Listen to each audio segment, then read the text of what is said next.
ফুলবাড়িতে তিস্তা ক্যানেলে কাদায় আটকে গেলেন ব্যক্তি। প্রায় 1 ঘন্টা চেষ্টার পর দমকল ও স্থানীয়দের সহায়তায় ব্যক্তিকে উদ্ধার করা সম্ভব হয়।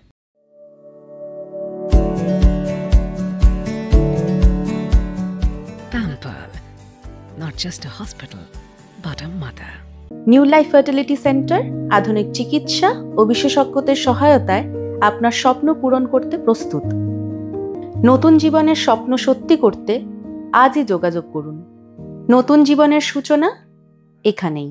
বৃহস্পতিবার দুপুরে ফুলবাড়ির মার্ডার মোড় এলাকায় তিস্তা ক্যানেলের পলি মিশ্রিত কাদায় আটকে পড়েন এক ব্যক্তি। কোনো কারণে সেখানে জলে নেমেছিলেন তিনি।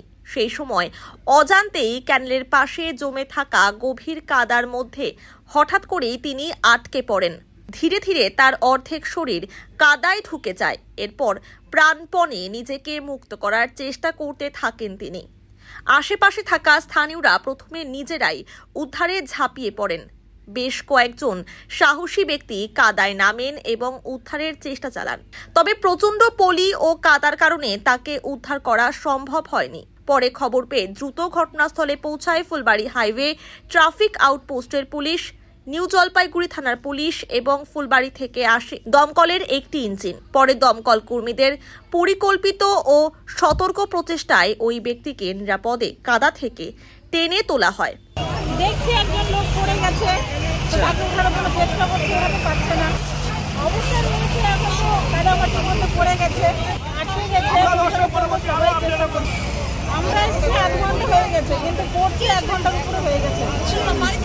একটু উঠানোর চেষ্টা করছে, পারছে না উঠাতে। 1 ঘন্টার উপরে হয়ে গেছে,